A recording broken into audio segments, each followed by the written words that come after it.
This is the EV Reality Check booth. It is powered by greencars.com. And we are at Electrify Expo Los Angeles, San Pedro, however you want to call it. It is the Southern California Electrify Expo. We are back. This is a half a decade now here in Southern California for the Expo. It's great.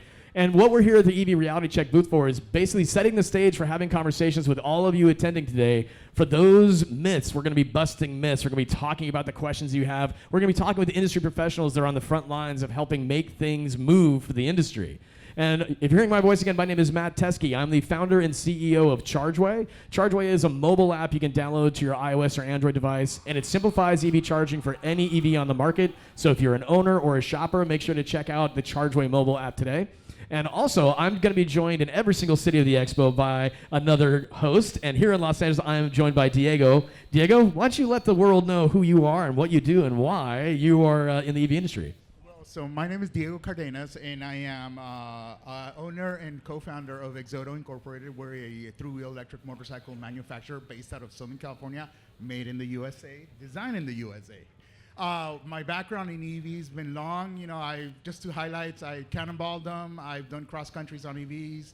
I have been in movies with them and some movie stars. So in general, I'm just a EV geek, talking EV talk with knowledgeable people. That's awesome. And so by that knowledgeable people, we're going to pass it over right now. We're joined today by Derrick Vargas, and you are with Plug-in America. Plug-in America has been around in the EV world. It's kind of like the original advocate. And there's been a lot of people that have come through the Plug-in America team over the years, but it's evolved. It's producing events over time that kind of were like the beginnings of things like what Expo has now become.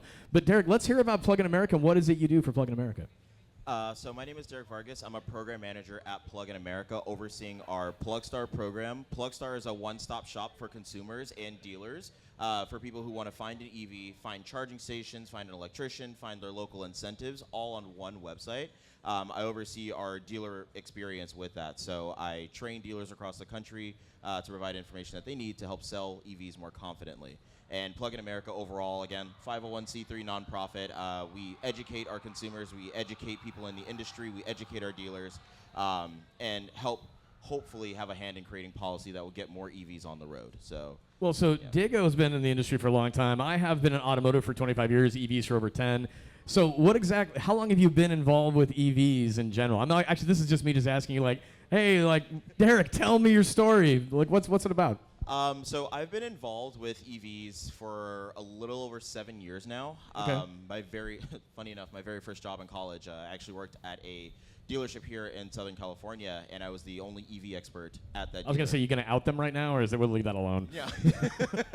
No free promos here. But it inspired you to be doing what you're doing now, probably because you're on the front lines of seeing things that need to improve, I would imagine. Correct, exactly. Seeing how much, number one, misinformation out there, and then two, how many people don't realize how effective EVs can be in changing their overall perception of owning a vehicle in Southern California, their vehicle savings that they, just going from gas to electric, how well it can fit in their lives. So seeing that transformation, kept me going. Well, and part of that, too, is understanding like the model and type of vehicle that actually will meet those needs, right? So a lot of it's lifestyle-based. And Diego, you've lived out the lifestyle factor in a variety of different ways, both two-wheel and four-wheel. I guess in your time over the years, I imagine you know of Plug-in America, obviously. Yeah. So, I mean, what do you think, based on PlugStar and the educational factors that's happening through your efforts, what is it that you think that is still kind of a gap in education right now? Well, the issue is getting more of the voice out there to the masses. I mean, yes, what they're doing is a wonderful job, and I applaud you guys for doing it. But there's still so many people that come up to me and going like, I didn't know that motorcycles were electric, or I'm plugging into a charging station. Are you sure that's electric? So questions like that. Not that people are ignorant, it's just that they're not educated enough. And organizations like yours are getting the word out. But I just wish that there was even more of that, so there'd be more mass adoption, less ignorance, and more adoption in general, because that's what a lot of these people that are not here right now, the people that are here know what they're looking for and are either wanting in or looking into EVs. Those who are not here, those are the ones we have to capture and bring here. And I applaud you guys for doing that. So more information is what we need. Yeah, and it's a lot about you don't know what you don't know, right? And so at your time when you were at that dealership 7 years ago, as you became, again, you were the in-house EV expert. Was that namely because you wanted to be the EV expert? Is that really what it was? Exactly, yeah. I always had a fascination with EVs. Funny enough, I went to my first Drive Electric event with Plug in America when I was like 14 years old, way back when the Model S first launched. So I've always just had a curiosity with them because this is the future. It's a better way to drive and own a vehicle. So yeah, it's just always been something that I've and really the wanted. educational factor. You said you're talking to dealers all the time and helping them understand. Okay, here are some elements. What's a strategy that you think that is most obvious is that is working when you talk to dealers and educate them and do that training? What are those aha moments that you're seeing that they're having that help them, again, in the dealer lingo, move more metal?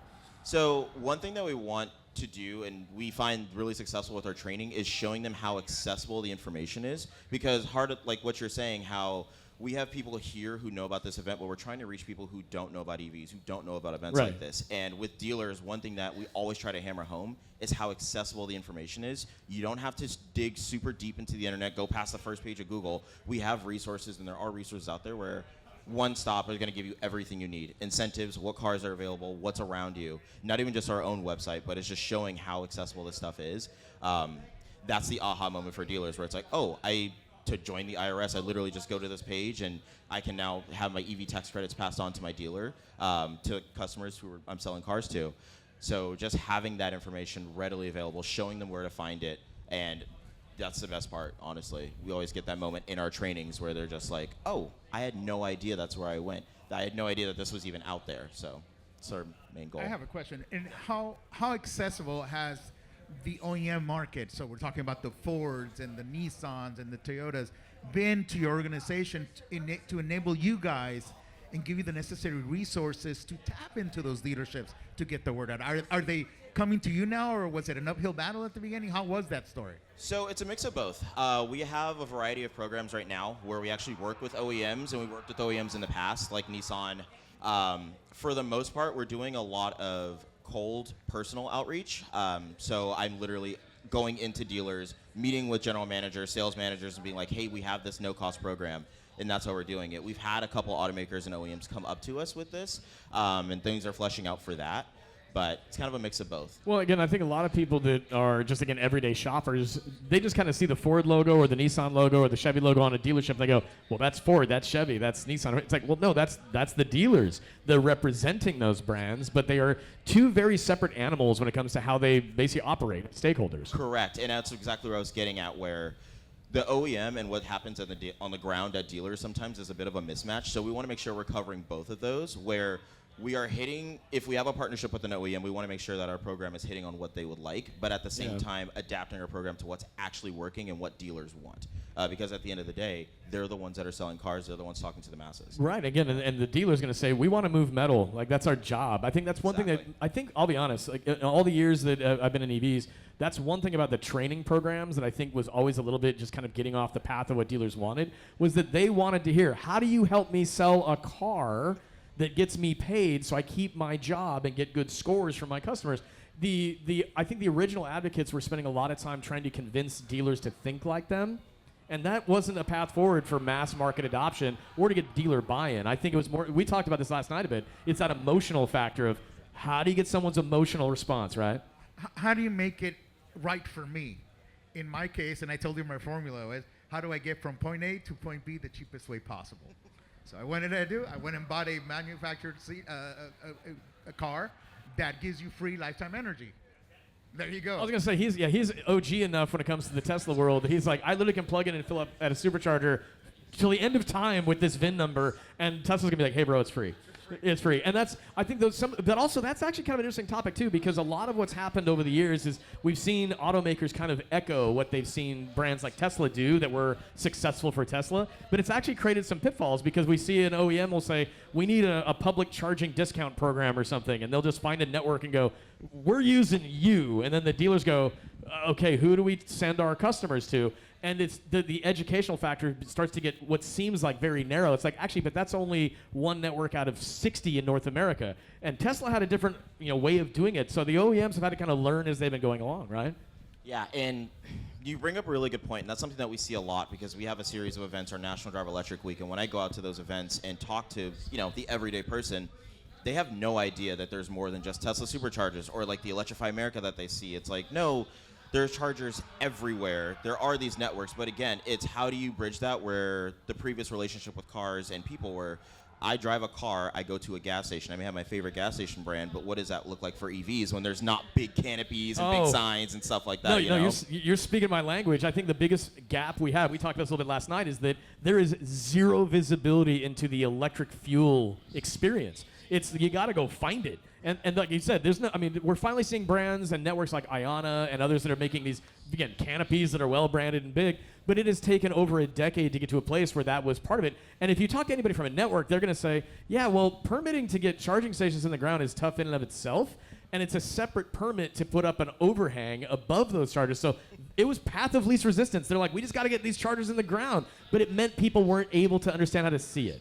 Exactly. And like you're saying, like the good thing is that we do have these networks now. We have the automakers branding together, like things like Iona, Electrify America, kind of bringing all these groups together. Like you're saying with the discount charging, I have the free charging with Electrify America, and it's a blessing and a curse.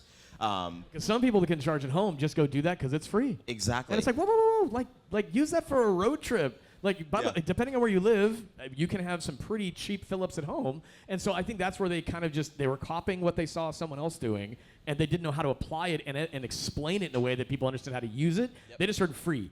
And then also when those vehicles were launching, like a lot of brands launched their EVs in 2022, 2023, this kind of current generation that we have. And what's the best way to sell them? Drive for free for 2 years, sure. 2-3 years. I mean, again, like you said, you're like, I'm never getting rid of my Model S, like, ever. It's like, but hey, here's zero Mine's APR. about to hit 300,000 miles, and I paid $0 on every single charge. Yeah, that's awesome. So let's kind of take a step back and look at the Plug in America lens and the PlugStar lens of what you've been working on, and let's kind of walk through the PlugStar program. As we were talking before we started, I was talking to the people from Plug in America when that first launched years ago. It's evolved a lot over the years. So let's talk about some of the main features you'll find going to plugstar.com that people will walk through that we'll need answers for. Yeah, so absolutely. We actually just revamped our website, so plugstar.com. We call it 2.0 now. What you experience when you go to Plugstar is it's a one-stop shop for everything you need to drive electric. So if you are coming in cold turkey, you have never looked at an EV, you've never looked at incentives, this is what this website's for. Find the right car for you, whether it's range, pricing, things like that. Find charging stations near you. Find a local electrician that is qualified, gone through the certification to install that charging station in your residence, and then also literally put in your zip code and see what incentives you qualify for, all in one spot. And then when you're ready to actually go into a dealer, the dealers that go through our PlugStar sales training program, there's a special badge that says this dealer is certified. You put your zip code in, it brings up the closest one to you. So literally one website. Our goal at PlugStar is to have one website, one resource, so that you know exactly what you're getting. There's no questions, there's no confusion, there's no having multiple tabs open like, okay, is this the right place? Am I getting the right incentive? And then we also have a support program as well, 24/7. We have some pretty awesome, we have a team of EV experts essentially by phone and email. Any question that you have, we're able to help out. So it's just a really good resource. What's the reach you have here in California for people that are attending the show that might hear this later? Or what's the reach for dealer engagement you have here in California? Because you guys are based in California too. We're based in California. We actually have a majority of dealers here, especially in Southern California. We had a very large program earlier on in, I think, 2021.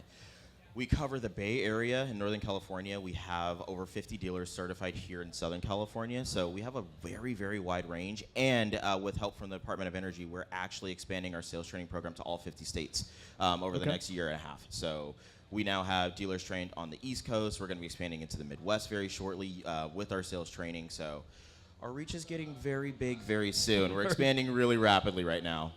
Oh, yeah, go ahead. I have an idea for an expansion.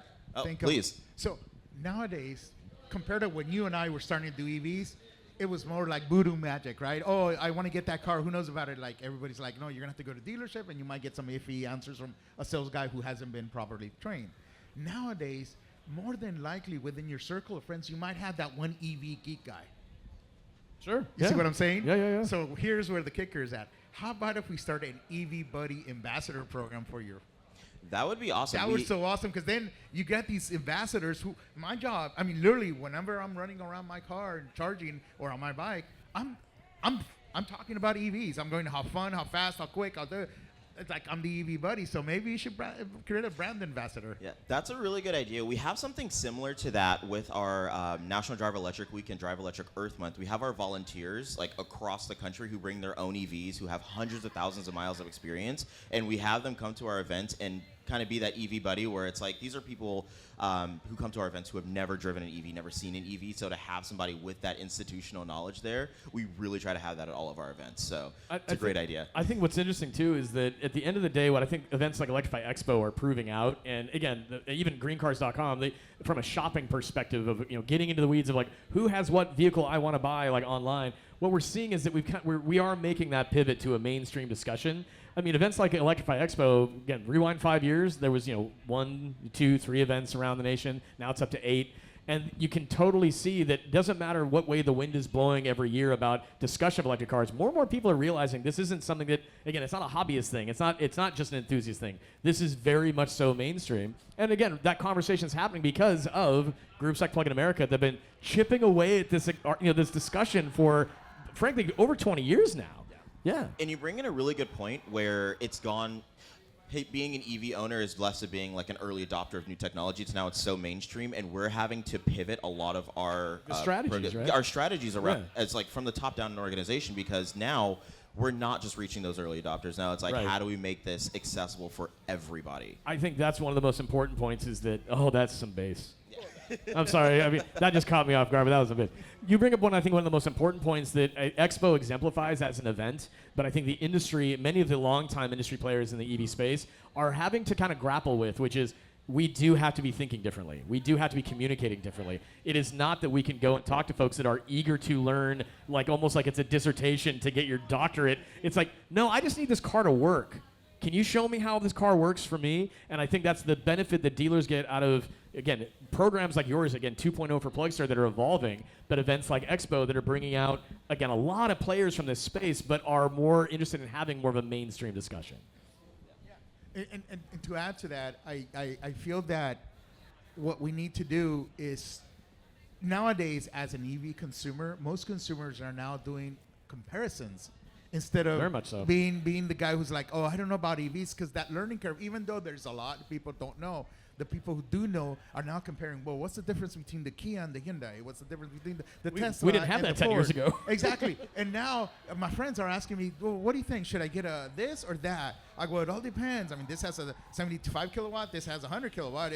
This is 0 to 60. So but now but right there, even how you said it, it's like someone's gonna go, "What's a kilowatt?" Exactly. It makes me just like get Marty. It's like Marty McFly being like, "Doc, no, do it different, bro." So, but that's part of this discussion is we're having that moment where we have enough variety we've been again, people like us have been begging for it for years. Of like, we don't want to have just 4 or 5 models. We now have over 100 plug-in models on the market, which then changes the conversation for how someone might naturally shop and say, "Yeah, but you know what? I've just always been a Ford guy." And now you have a lot. And now you have a lot of options. So. Exactly. And that is what we're trying to do. We're trying to move it from that niche into the mainstream. But again, this is where, like you're saying, dealer education is really important, because you still cannot approach it this way. We have our traditional sales guys, where it's just like, yeah, it's a Ford truck, right? But no, it's that thing. What's a kilowatt hour? What is a charging curve? It's stuff like that where we still have to do the education. Well, but some of that we're never going to meet people there. Oh my God, like, I know. mean, explaining like, okay, for example, like what is octane? No one cares. They just. I just know it's 91, 89, or 87. Yeah, exactly. No, honestly, at ChargeWay, we did a study on that 7-8 years ago now, where we actually asked people, do you know the difference between 87, 89, and 91? And the response that people gave was, yeah, regular, plus, and premium. It's like, no, that's a mix of octane and petane and how it relates to engine knock. And you could just see people go, I don't care. What we realized is at a gas pump for the last 50 years, it literally could have been cherry, apple, banana, and it had the same effect. No one was educated. They just knew I grab 87 because that's the regular one. So all of what we're talking about is so fundamental for how we change our own internal conversations to have a bigger impact. Okay, so kind of wrapping things up, closing out. Plug-in America, Plugstar. How do people find Plugstar? How do they find more information about what you're working on? So it's literally just Google Plugstar. We have a lot of events coming up. We have some events here in Southern California. We're going to have some events across the country and different partnerships. So you're probably going to find us pretty soon at our local areas. But again, Plug-in America, Plugstar, just Google either one. We're going to have some advertisements rolling out because, again, we're doing a big push this year So we're very easy to find. Literally plugstar.com, and that's your one-stop shop. That's it. Diego, anything else you want to add? No, we're good. Thank you, and have everybody visit and learn a lot from your site. Of course, it's always going to be there. Thank you Derrick so much for Vargas having from me. Plug in America, thank you so much for coming by.